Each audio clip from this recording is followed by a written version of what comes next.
To further explain silver, because I know it's a new thing. It's kind of weird because no other time in history would people be like, yeah, so I don't know anything about silver or gold. That would actually never have happened in human history until like now, pretty much. Even in finance, it was taught up until 71. It was like part of the financial system. It was like, this is the backbone of the freaking financial. It's like learning construction without like knowing anything about concrete. It's like ridiculous. Silver and gold is what's referred to as God's money. It was here when the earth was formed. It will be here long after we are no longer on the earth. It was here, and there is only so much of it. So it's God's money. Garbage is what you call government money. It's got fake dude dead to actually. This has got Jackson on it. Jackson's a baller. He abolished the second Federal Reserve of the United States because he was like, hey, this isn't working out. That was in 1836. And you know what happened from 1836 to the next Federal Reserve in 1913? Rockefeller, railroads. America became a freaking empire.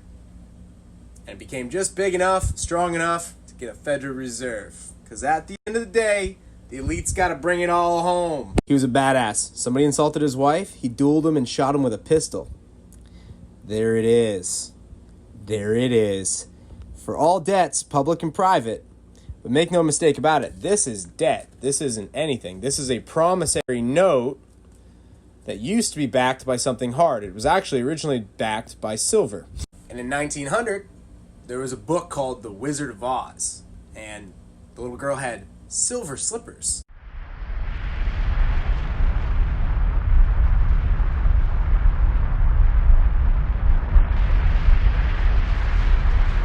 And she went down the yellow brick road of gold to the Emerald City where they printed greenbacks.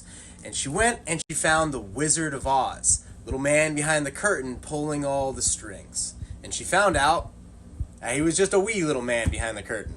There was nothing there. And soon, and shortly, within the next 60 months or so, America will figure out there's no one behind the curtain. They created the Wizard of Oz and they created the Federal Reserve System. They had a deal. It was like, we're gonna back the paper because it's easier to trade the paper with something real. And the problem is in 71 America went broke for the first time. And Richard Nixon was like, we're losing our gold supplies. Like we're literally, because foreign governments at the time could do trade with us in the 71. Before that, they'd do trade with us and they'd be like, hey, we accumulated a lot of these. And you said we could trade these in for gold. Can we trade these in for gold? Now, foreigners could do that, but U.S. citizens couldn't. Because remember, in 71, you're not allowed to own gold in 71. From 1935 to 71, it's contraband. It's like having like too much weed on you or something like that. Like you're going to jail. At this point, because we had we'd lost a president and stuff like that in the 60s. And things were getting a little weird in the U.S. And people were like, yeah, not 100% trusting in the U.S. right now.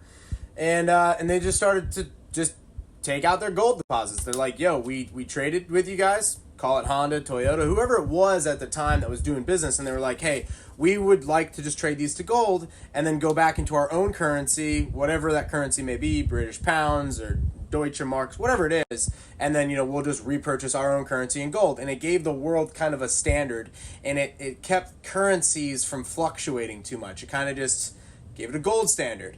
And it wasn't in the hands of any man. It wasn't in the hands of the Federal Reserve, like Jay Powell at the Federal Reserve doing whatever the frick he wants. It was, you only can get it if you mine it out of the ground, and there's a real cost to getting it, and there's only so much of it there. Universal, it doesn't change because an ounce is an ounce. Ounce is an ounce. It's not like a dollar where it's like you could buy $20 worth of stuff today, but if you went back in time, you could buy a lot of stuff. Like if you went back into 1913 when they created the Federal Reserve with $20, 4 days of work at Ford Motor Company, paying $5 a day at Ford Motor Company. That was about double the wages at the time. So in many places, that'd been a week's salary. Now you're trying to make this in an hour, or a lot of these in an hour, because you're just keeping your head above water if you're making these in an hour, right? You got to be printing these. But they're printing these faster than you can earn these. So it creates this really weird dynamic where, you're pretty much screwed if you don't put yourself on some sort of gold or silver standard. In 1965, this little nickel was actually made out of silver. Back in the 60s, and quarters and whatnot were all real. They're made out of real silver. This one is my first piece of silver I ever got. And I got it from a customer on Siesta Key. Super nice area where we live. And the guy was like, you need to learn about real money. 1824 Liberty dollar, also called a silver dollar. It was good for $1 of purchasing power in 1924. And it's almost an ounce of silver. It's just about 77% of an ounce, right? So today's price on just the silver content, no brand, because remember that America brand gives it a little bit extra value. But just in silver content, this is worth $14.75. Mind you, in 1924, it was worth only $1. So this thing has gone up almost 15x. Of course, it goes up a little bit more because it's got brand to it, so it's worth like 20 to 40 bucks or something. The government doesn't do that anymore. They give you these little fake ones because there's no way a quarter today, you can't put silver in a quarter today. You'd be going backwards pretty quick, you know? We're rid of quarters today because you guys seen those little like, due to the coronavirus, the Federal Reserve has a shortage of coins. You're like, aren't there just as many coins as before the coronavirus? I am confused. Oh, wait. This on-site Trav guy keeps saying they're trying to get rid of physical cash so that they can track all of my digital movements. Oh, now I get it.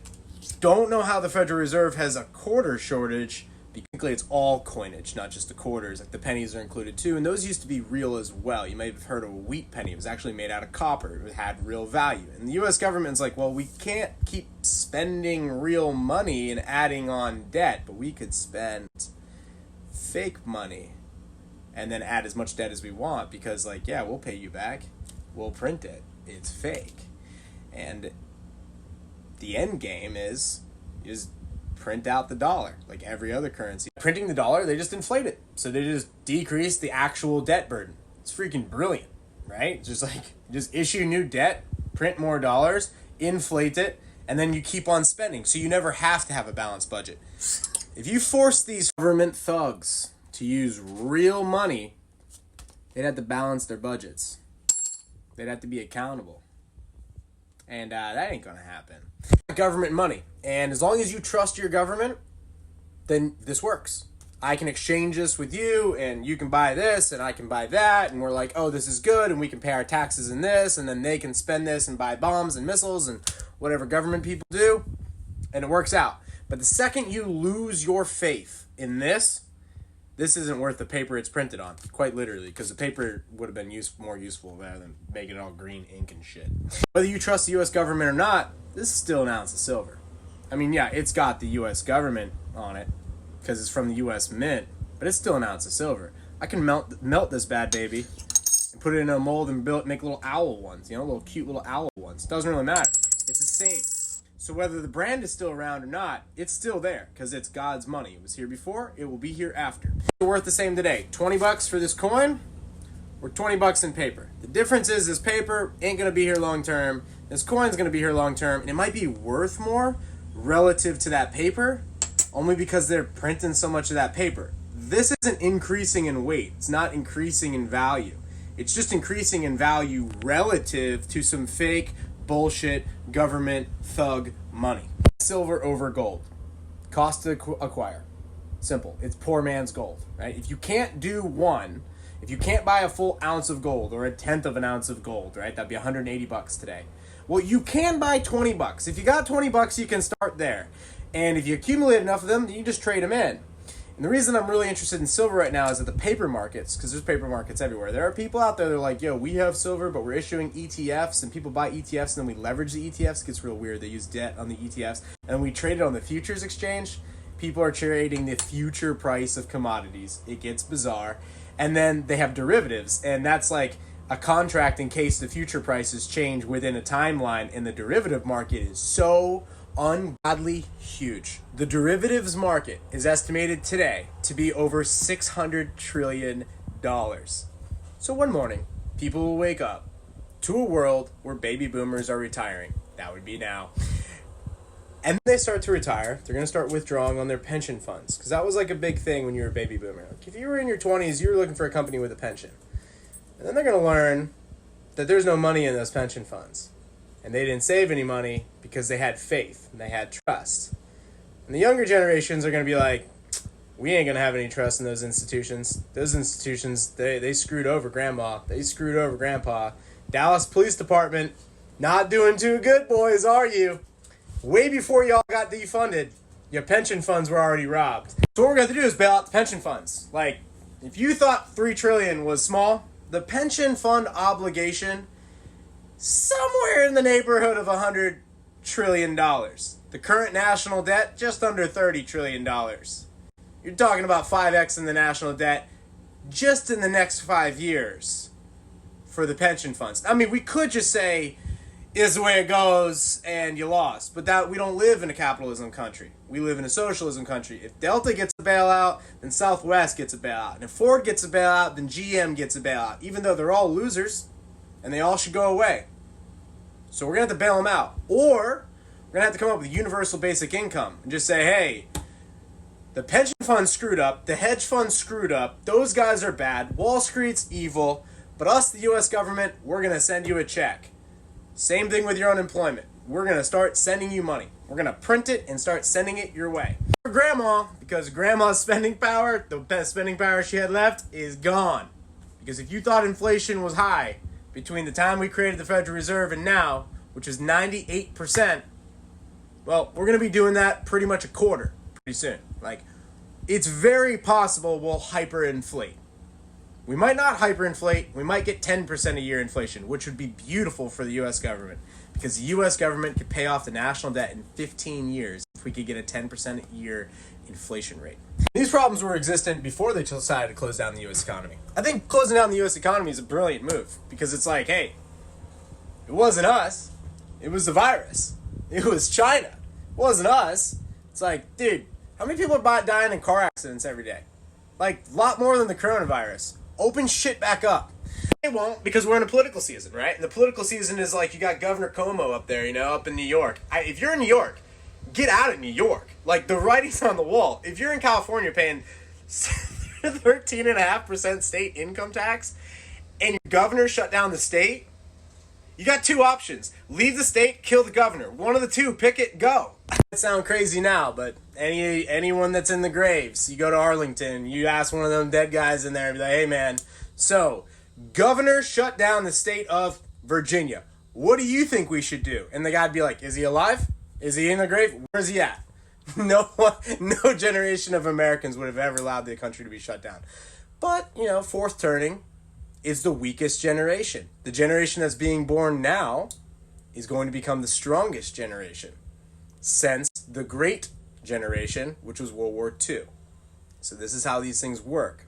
Wrap up on the silver stuff, because I know that a lot of you guys have interest in this. I think it's important to put yourself on a silver or gold standard, and it should be a part of your wealth. You should have a balance sheet for your wealth. You, your family, your wife, whatever it is, and you need to be keeping 5 to 10% of your net worth in physical coinage, gold or silver, take your pick, based on where you are in life.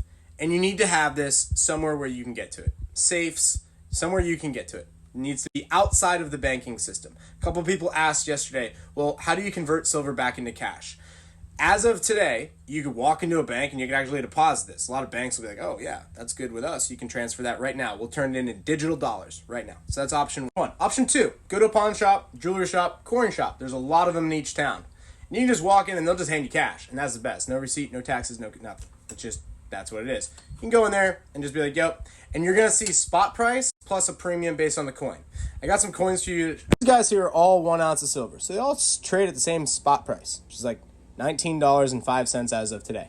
The U.S. coin has a little bit higher of a premium. You might find these for like $22 to $25. It just depends on like how much people just love this silver eagle, right? It's the exact same value. So I normally just find whatever the deal is for the day.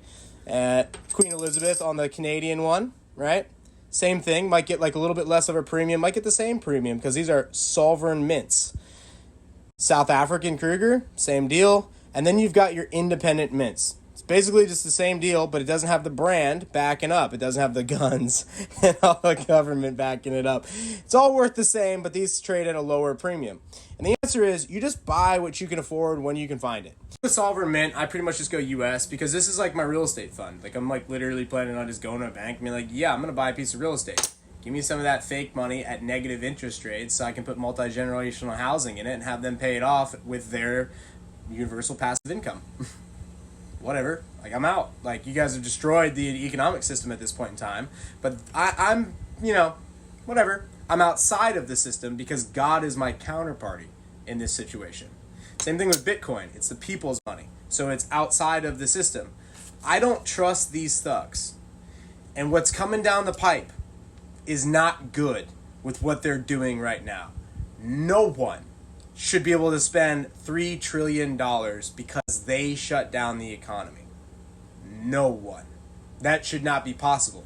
And when you start seeing that happening, and you start getting the checks to your house for the stimulus, you know you're in the end. Not an investment, just weight. Just a balance of weight. But relative to how many of these they're printing, it's scary that they keep going up. I don't want my silver to go up. I don't want my silver to be worth $100 an ounce. I don't want it to be $1,000 an ounce. I don't want that. I don't want to live in that world. But that's what it is. And that's what it's going to be. And so while the U.S. government quite literally destroys the financial system, I'm going to be outside of it. Just a little bit. 10% of my net worth, I'm going to be outside of it. The rest of it, I'm going to be banked in real estate. I'm going to be banked in hard assets. I'm going to be banked a little bit in cash because as the times turn and things get bad and people get desperate, well, my cash, my fake funny money is going to go a long way. I can go buy stuff like that Kubota out there for like $4,000. Like that deal wasn't happening a year ago. Happening now. And more of it's going to be happening. So I'm going to stay a little bit in cash, but I'm going to turn it into real things because it's going away this decade.